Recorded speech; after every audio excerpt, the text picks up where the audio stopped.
My name is Derek. Today we're going to be going over this iPad Air 4 that's not charging. I just took the screen off and took a look at the charge port and it looks good. In fact, when I plug it into charge, it seems like it wants to, but I get no response on the display, and even after a long period of time on a charger, it doesn't charge. Let's see if we can figure out what the issue might be. So let's get into the video.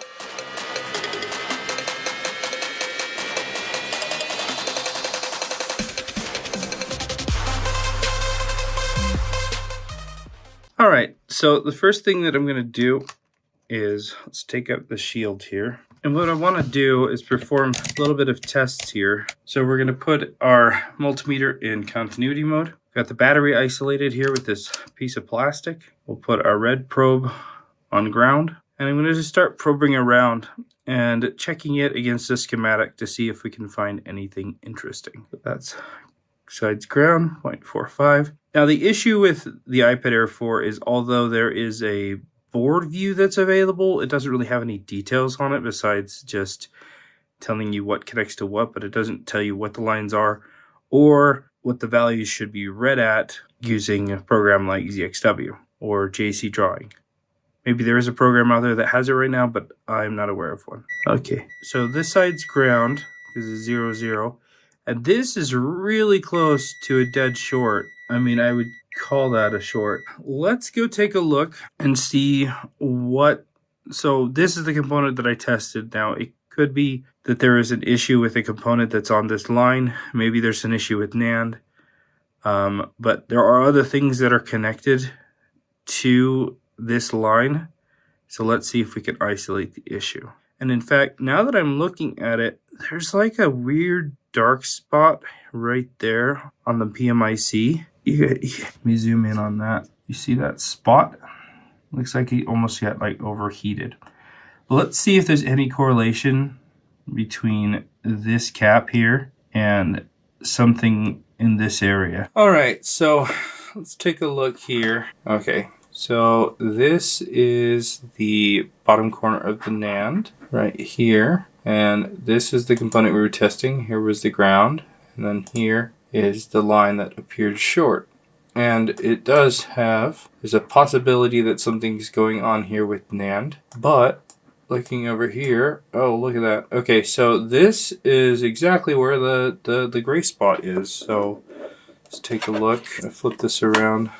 Going to be upside down. But look at that kind of charred area. It lines up perfectly, even though it's upside down now, with these 3 dots. Let's test real quick these components and see if we get a even closer short. Alright, so probably just gonna have to trust me on this one. So this side of this capacitor is ground, and we've got 0.0000. 0.01. So yeah, this is very interesting. What we can do to confirm the area of issue is inject some voltage over in maybe even just on that cap there and see where the heat comes from under thermal camera. I'm guessing that we're going to have a PMIC issue here just based off of what I'm seeing. So sometimes the visual artifacts give you kind of a good idea of what the repair needs to be. I think that's what we're going to have, but let's confirm it real quick. All right, let's take a look now that we've got this set up. I'm going to got my DC power supply connected up. We're going to go in and we're going to test the inside of this capacitor here.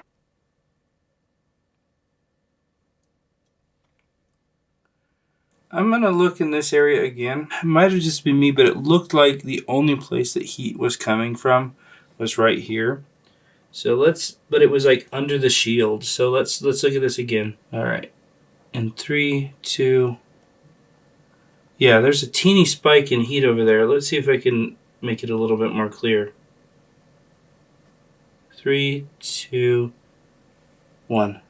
Yep. Okay. So the heat is definitely coming from this area. Let's see if we can figure out what is actually happening there. All right, so what we have under there, although this is backwards, this is upside down compared to the drawing over here, is we've got a bunch of capacitors here. This one coil. I'm wondering if, I still don't like the way that PMIC looks, but we're getting heat from under the shield, and it might just be that it's heated up this area because it's connected to the PMIC when we actually have a short here. Maybe it did kill the PMIC as well, but we're gonna have to, let's just try to get under the shield here and see if we can figure it out. So there's a bunch of different ways to do this. You could kind of grind it off. What I like to do is just carefully take a blade and I'll score the metal and just kind of carve down into it, creating a nice deep groove, trying not to leave metal shards on the board, basically creating a weak point in the frame.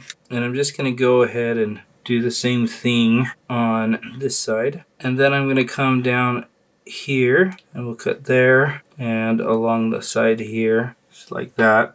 I'm going to make those a bit deeper, and then we're going to just open this up like you would the old-fashioned way to open any tinfoil can. We're just going to shear the top off. Now I'm going to take just a pair of these snippers here, and we're going to try to cut into the frame, and we'll shear it away. Doesn't always go exactly where you want it to go. There we go. Now it's following my line that I made, and I'm making a mess of the sticker here next to it, but that's no big problem. Now, you probably already spotted it, but something here doesn't look like the rest. Take a look at that cap there. It's cracked. Let's get a really close-up view on that. You can see it's cracked here, cracked there. It's discolored. It's not silver like its sides. It's got like this oxidation to it. Let's see if the short goes away when we remove it. For fun, let's take a look at it under thermal, just so we can see it light up like a Christmas tree. Boom, look at that. Super bright. Okay, let's pop it off. Now there's a couple ways to remove this. You could desolder it if you wanted to, but I like this method, which is to take the edge of the tweezers here, get down on the side of it, give it a nice big flick. Oh, and it just broke. Let's see if we can get a little lower. I was probably too high. Just like that. And we'll snap it off, revealing the pads below if I really wanted to put one back here. I'm not going to take the time to do that because the data is what's kind of important in this one. Alright, I'm just going to take a quick look with our multimeter here. Put our probe on ground, red probe on ground, ready to go in. And I want to test or remove the component. Here we get point. Alright, we get 5.4. Interesting. It's no longer short. Okay. So we go back over to the first component that we tested. We get 50. This might power on now. I'm still a little concerned about this area, but it'd be interesting to see what the iPad does right now at this point. It could be that it was just getting hot because that cap was bad. Alright. Let's go ahead and just put that back down for right now. We'll connect up the display and the digitizer. Okay, and now let's take a look. Actually, let's put back real quick the charge port, and it's 2 screws. Okay, we'll pull off the battery connector plastic protector that we had, and let's screw this down, and let's plug it in and see if we get any life whatsoever.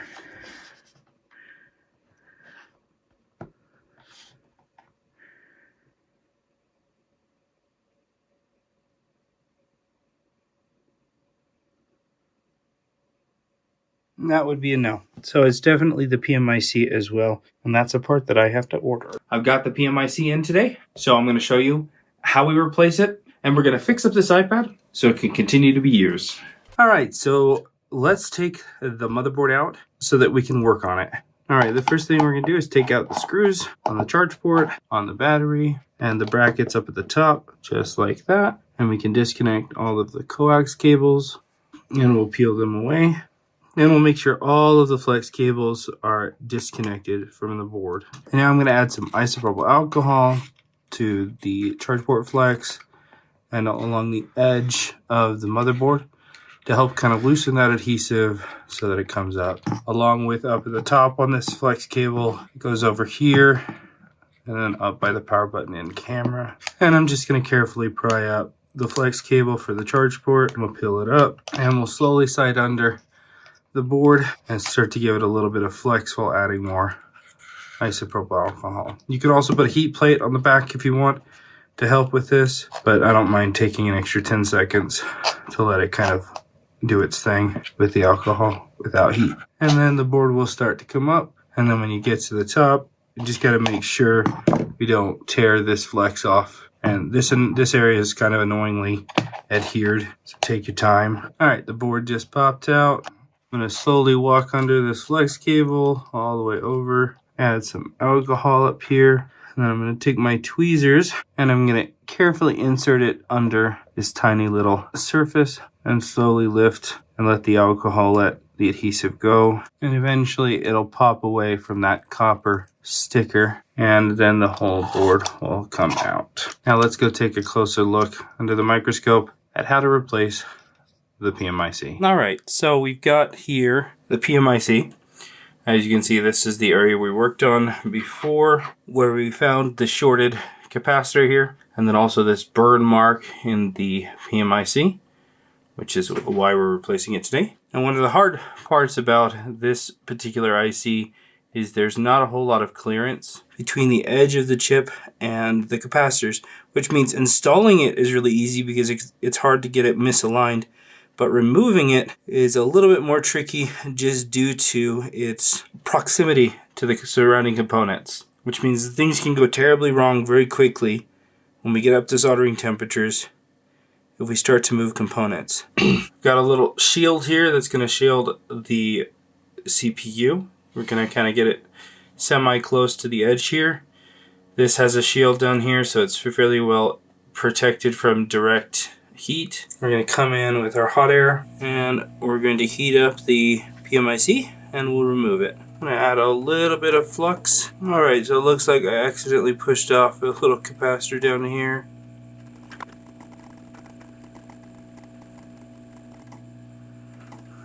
And we'll pull off the IC. We'll address those in a second. I'm going to take some 138 solder paste and deposit it down. I'm going to take an iron. I'm going to go around and we're going to mix this 138 with any of the factory solder. And we're going to be as thorough as we can to kind of go around without accidentally bridging any of the surrounding capacitors. I really want to mix in. Let's get some more flux on this. Really want to make it an easy job for me to wick up the all of the pads. So I'm just going to go around the border. That's really where a lot of the issues that can occur. And I'm going to drag that solder around, picking up the factory solder. We'll flip it around. We're going to do the same thing. In this case, it's like a one step backward, two step forward process where you're adding more solder and then taking away twice as much as you add. We'll do this all the way around. No need to rush. One last side that I want to deal with, this one, and then we'll be good to wick it off and install our new PMIC. Now we'll add some flux and get out our wick and carefully move up towards the edge. Alright, I'm satisfied with that corner, so we'll rotate again. A lot of this comes down to wanting to be in the most comfortable position for yourself to do the work. Alright, and so we'll go up into the corner, suck up all of the solder, move down the side, and I'm satisfied with that corner. So we'll rotate it again, go up into this corner, same thing, and then last corner, go up into that corner, and we'll suck up all of the solder. I'm going to add a little bit of low melt to the sides of the capacitor here that has come out of alignment. This will help it melt easier when I go to heat it up so that it wants to snap back into place. Alright, time to clean up. So we're going to add some isopropyl alcohol, and I'm just going to clean up all of the flux, and then we'll clean it off really nicely. Just like that. I'm going to go back and add some flux. We're going to heat it up and move it around, getting it nice and thin everywhere. Alright, so the chip that we pulled is the 343S00422. So here we've got our new chip. It's the 343S00422. Let's take a look at the chip and make sure we're happy with the solder balls. Now there are a few chips that I will reball. This isn't one of them because I like the temperature of the factory solder for this component just because I know how much heat it's going to be taking. So looking at those solder balls, they look like they're in good shape. So what we'll do is add some flux to this as well. Keep that solder nice and shiny. Add a bit of flux to it. Might be a little too much. but we'll let the heat spread out. We'll let some of this get sucked up by the cloth. There we go. Now I'm happy with that little coating of flux on there. Alright, we'll take our chip, we'll set it down, and if you remember, the dot was where the burn mark was there, so it's easy to line up this one. You can see the dot here in this top corner. So we'll spin this guy around, drop him into place, nudge him until he's where we like him. Alright, and I like the placement there. The spacing on all sides looks really good. We got 3 tasks to do. 1, solder on this IC and move this cap and that cap back into place. We're going to try to do this all at the same time. Now I think the hardest one's going to be the little capacitor here. Alright, so I'm almost got it hot enough. There we go. Got those 2 capacitors back in. And I'm going to come here. You probably couldn't see that. Dang it. Got the capacitors back in. And we're going to come in on the side here. And we're going to see if we can nudge. We'll give it a little nudge like that. That way we know it's nice and sturdy. Let this board cool down. As you can see, we accomplished what we needed to. The caps are back in place. Nothing else is slid out of place. No bridging. We snapped the IC perfectly. So let's just let this cool down, and then we'll come in with some isopropyl alcohol now that it's a little cooler, and we'll clean up whatever flux we can. Not going to get all of it, obviously, and that's okay. And I'm extremely curious what I get for readings on the multimeter, because I was still getting some odd readings on surrounding areas. So here I'm getting 0.3. Okay, this was the line that was, get this back into focus. Alright, so here is the line that was shorted before. I'm now getting 0.3 on that. That's good. This line was showing some issues. So we got ground on this side, and now we got 0.3. This was also reading high. Alright, a lot of those lines I was having issues with before are now testing good.